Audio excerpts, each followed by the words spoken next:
Hi, and welcome to the old bouncing ball assignment. This is probably the one assignment that every single animator gets. It's a good one to test how much you know already and where you're having problems with what you're doing. So the assignment's simple. I'm going to take this ball. This one's like a rubber dodgeball. Found a neat material on the internet.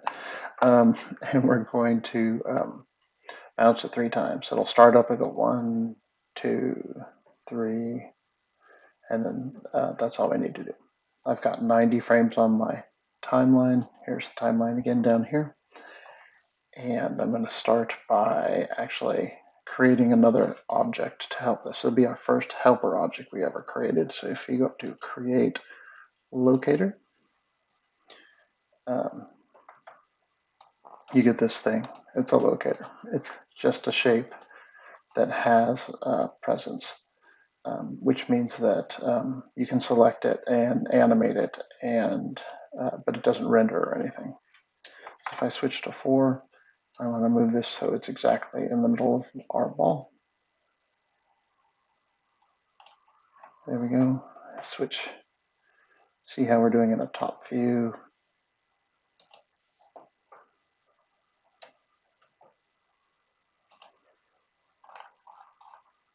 Yep, great. Okay, back to right view. The other thing I want to do is to make sure that when you create a sphere, or if you're using this one, it comes in on the 0, 0. So this darker line here, this is the darker line too, is the center of the universe, right? So this is 0 this way, 0 this way. I like to take my sphere and raise it up so that it's using this one as the ground plane. So that's what I've done here. And then the locator is also centered, so it's like that. Don't worry about scaling the locator. It can be as big or as small as you want. It really doesn't matter. If you want to be able to grab it easier, you can go like that, and then you can select outside. Or if you think it's bugging you, you don't want to see it, you can scale it so it's smaller. Okay, so what we want to do is take our dodgeball, name that right, and we want to parent it to the locator. So I'm going to select the dodgeball first and then the locator and hit P on the keyboard.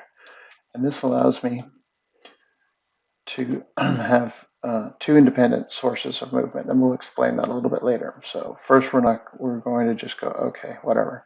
And then later on, I'll explain what we're doing. So now I'm going to put all my primary animations, movement through the space, on the locator.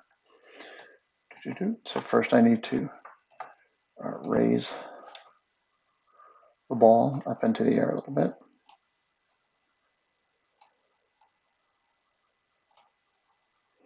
I'm going to shorten my timeline. This is the time range thing. I'm just going to make this probably about 30.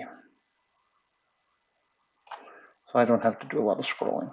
Okay, so once that's there, I'm going to hit S, and that will set a key, or if you're in animation, you go up here and go set key.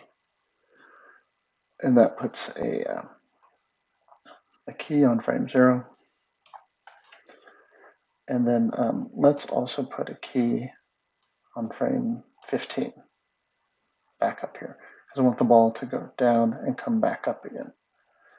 And then I can put one on frame 30 as well. So now what I want the ball to do is travel down to the ground and then bounce back up again and then hang out up there for a while. So it'll give the illusion of gravity. So we'll go 5 to the ground. Oop.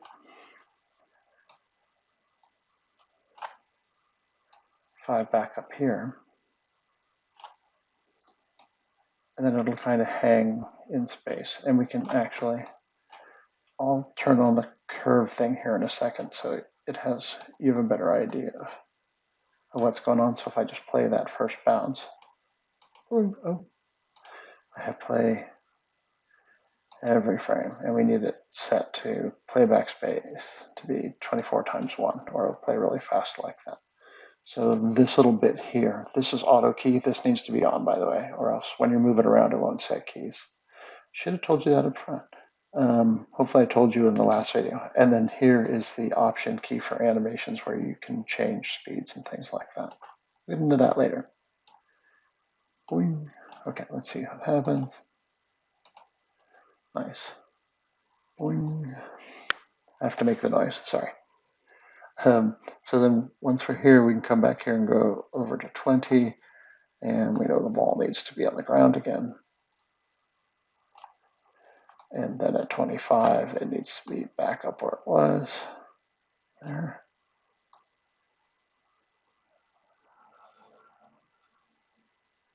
And then in between here, I want it to have kind of a hang, like a slow hang. So I put just pulling this up a little tiny bit right there so that it doesn't just stop here and go to here. It stops here, goes up a little and comes back. Now we can do this in the graph editor, but I'm just doing it manually here so you have an idea of what's going on. So 1 bounce, 2 bounce. Okay, now I'm gonna give myself more room on the timeline.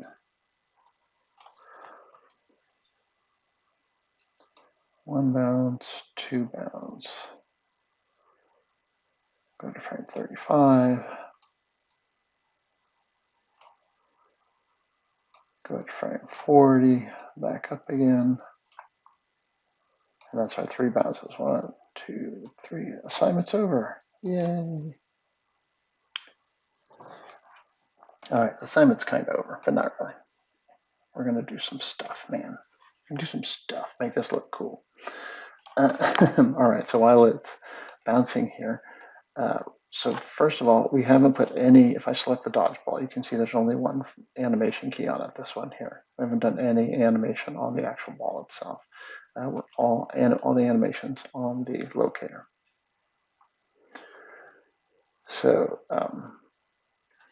now what we want to do is put some spin on the ball because it's going to be traveling. Should we put some spin on the ball? Let's move it in space first. Okay, so now I'm going to change or turn on this visualization tool called Create Motion Tool Trail. Blah. And what this does is it it brings up these lines here, and it's hard to see when it's there, but it shows you a trail with dots on it. And these dots we can actually just move in space like this. And it actually will affect the animation. So instead of just being a passive sort of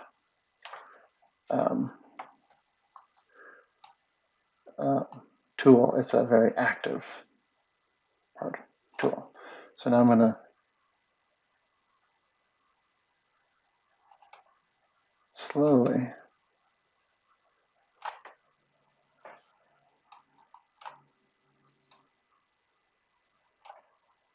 oops, I still have that one selected. Turn that off. Select the locator. And then it comes up over here. And I'm just going to start moving this over, and you'll see what I'm doing here in a second. So now when it's bouncing forward, and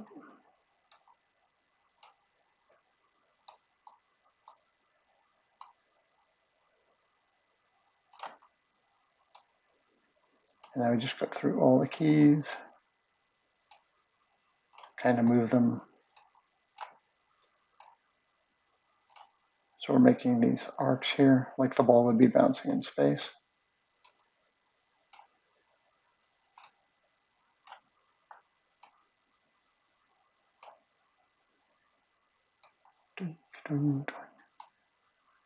Now see the good part about this. So if I play this,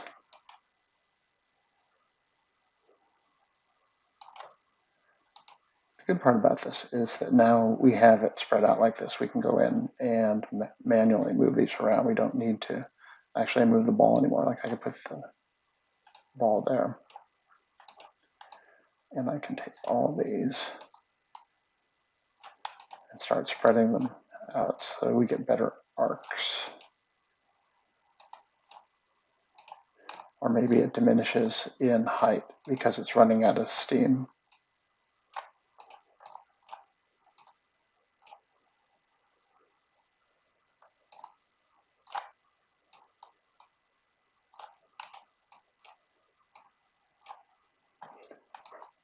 And if I find a place like here,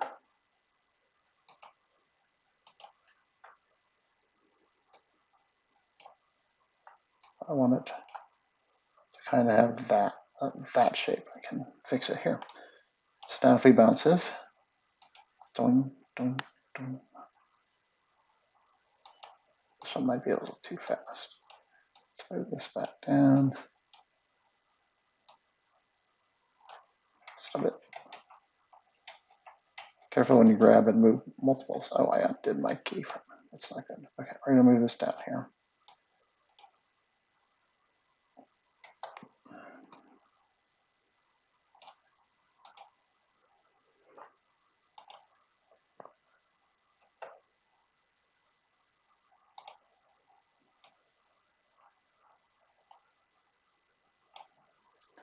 Okay, where's our last frame, dude?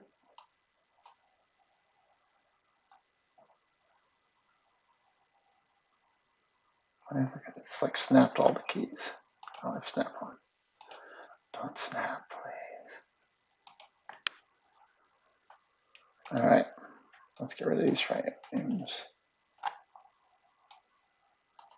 There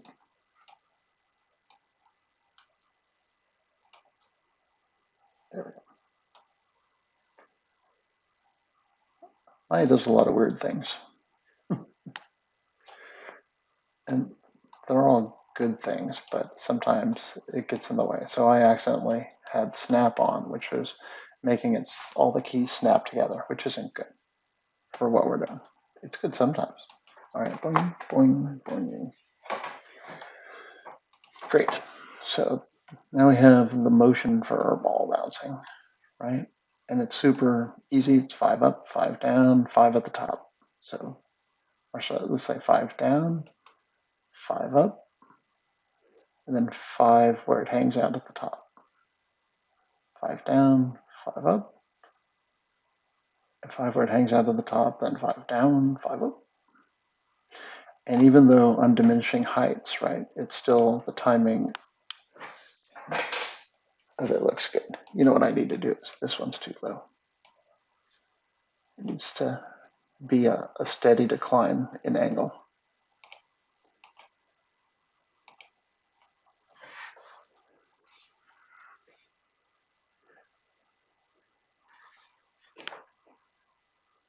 Okay, so now we have that going on. And we can do this. So I'm going to set a rotation. Where's our last keyframe? So this animation is going to end at frame 39. Let's just make it end at 40. I'm going to move it over one. Okay. Switch this to 40. Because we don't need to see anything. Actually, I'm going to leave it at 41 or so that I can see that key. And then later on, we'll move it. And we've got the locator is doing the translational animation, right? It's moving it through space. So now we're going to put rotational animation on the ball. And the reason we separate these out, come over here and put a key. The reason we separate these out is so that if you want the ball to like stop spinning at the top and then start spinning on the way down, or maybe the ball is rotating too fast or too slow, if we do it this way, then we have control over the rotation of the ball and control over the translation of the ball in separate pieces. It's super helpful. Sometimes even you can create a helper, a mover object. So you would attach the ball to the locator and the locator to a mover object. And then the locator just does up and down and the mover object does side to side to give it another sort of a level of control. All right. So hold on a second. I need some coffee. That's better. Okie dokie. We're going to put rotation on this. Now all we have to do is see what direction we're rotating in. So if I grab the rotating thing, you'll see we're rotating in X. And I want it to turn clockwise. So then I just need to do this in multiples of 360.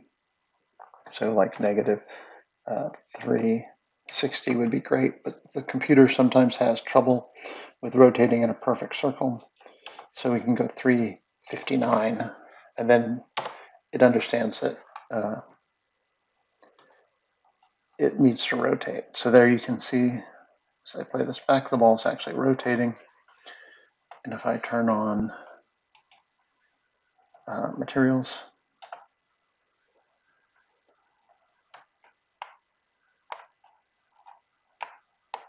and we play this back,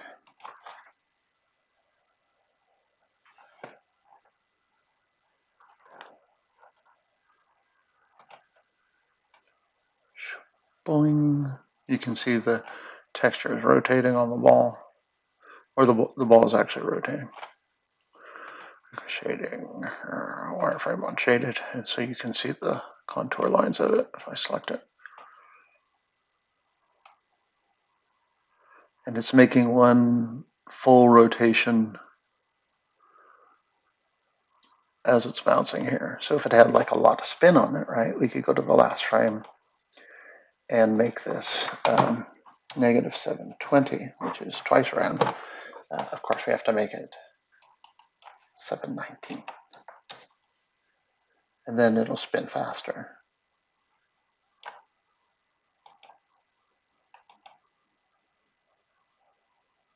It's a ball with attitude. I think we'll stay at the 360 for the, negative 359. So this is the channel editor if I haven't explained it in another video, and it allows you to input digital amounts for animation settings. So like if I want to move it a certain amount forward or something, I can do that. This should be 0. Since I don't have any translations on the ball, I only have rotations. It has scale in it. I didn't reset the scale. This is going to be fun. Okay, so these should all say 1, 2, and that's my bad. I didn't clean up the object, but that's all right. We can make do with this. And a more important thing, I would have to clean up the object first. But now if I set these all to 1,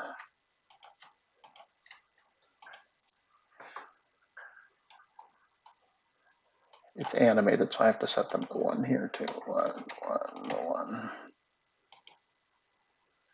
I said 1. There we go. Oops.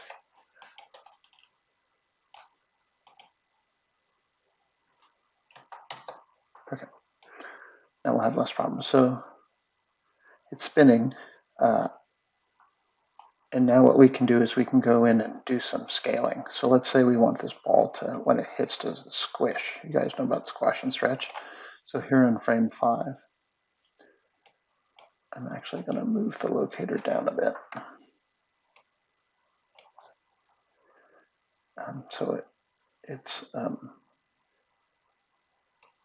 little bit below the ground. I do the same over here, frame 20. And the same over here. So keep in mind we're on the locator again. Doop. Okay. And now I want to do, what I want to do is I want to have the ball scale as it goes through its motions. I want to have it squash right there and then bounce back up to normal. So I'm just going to set, I'm going to come here and fix the scale. I'm going to set a scale key there, but I want to set a key before it and a key after it so that it comes back to this shape again. Because I want to go in here and then using the scale tool, I'm going to scale it down and then grab the yellow one and scale the entire thing out and then move it down so it hits here again. Blink, and then see, it looks like it's coming down, hitting the ground and squishing, and then going back up. So the sequence that you do this is really important. You can get really screwed up if you just go in there and squish it. So I want to make sure you guys are the frame before, set a key, the frame after, set a key, and that's where stamping the original shape. And then once you have those two keys set, you can come in here, squish it like this, and grab this and squish it like this, or move it out like that, because we want to keep the volume. So if we squish it down this way, we need to expand it out in all directions in order to keep the volume. Boing, up it goes. Over here, right? I want to set a key here and a key here so that on 35,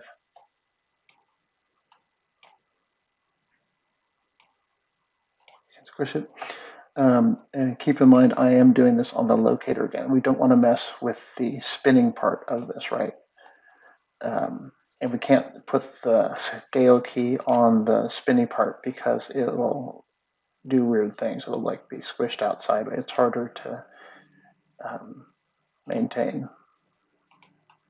So if we just put the squish bits here on the locator, it acts a little bit better. So boing, boing, boing.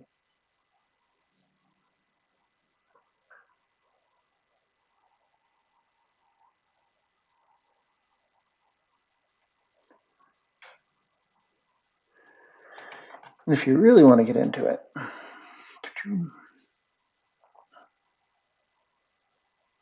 you can elongate it here. Boing. And then it catches its form again. So on this key here, on the main key, just bring it up a little bit like that. And that mimics velocity, like it's warping for the velocity.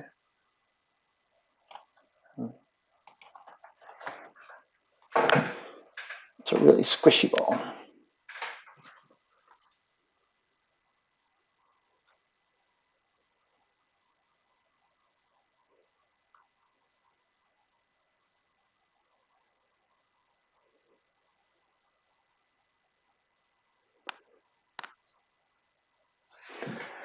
And so now that we have our bouncing ball cycle, and we can see it in the thing, we can save that. And we can mess with the timing if we want. Like I think it should take a little longer to get from here to here. So I'm going to add some more frames to my thing here. I'm going to select both these objects here. And I want it to be from here. Oops. From here to here, I want to add like 3 frames. 1, 2, 3. So I just selected the whole second half of the animation and slid it 3 frames. And that means it's going to take a little bit longer for it to get up to that point. So let's see what that looks like.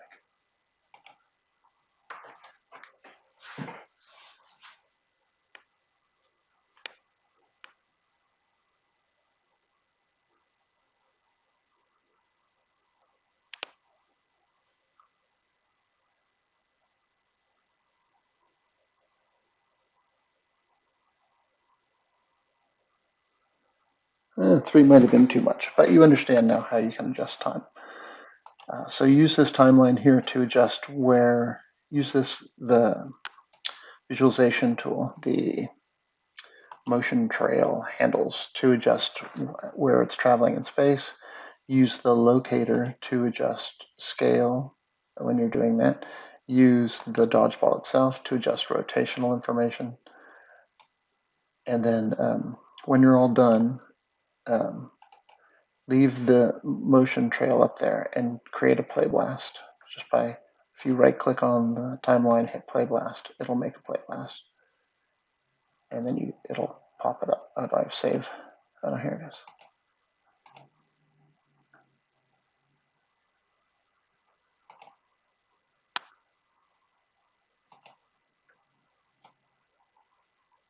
Feel free to adjust the timing. Like if you can get this part done and it feels right, I know that you can go in and micro adjust the timing. Like this fall should be 1 frame less. This frame, going up here, I put one too many frames. That should be 1 frame less. This should have a little extra bit at the top. This, like all those micro things, adjustments for making it look good. I know once you build this system that you can adjust it to be perfect. You can also, like if this were a bowling ball, you could adjust the timing of it happening so that it looked like a bowling ball, or you can adjust the timing of it so it looks like a ping pong ball. So once you build a system like this where you've actually got the curves and it's working, adjusting it to be a different style of ball is pretty easy because that's just sliding the keys around to adjust the timing. And you can do that here with this editor-y thing, or you can do it in the graph editor here. So if I select the locator, I can adjust all the keys in the graph editor by just selecting them and sliding them around. Or you can do it here in this. There's so many ways to do it. And when you're all done with this, you can actually just select this object and delete it. This is the motion trail handle. It's just a visual aid, and your animation's still there. We can look at this in perspective mode.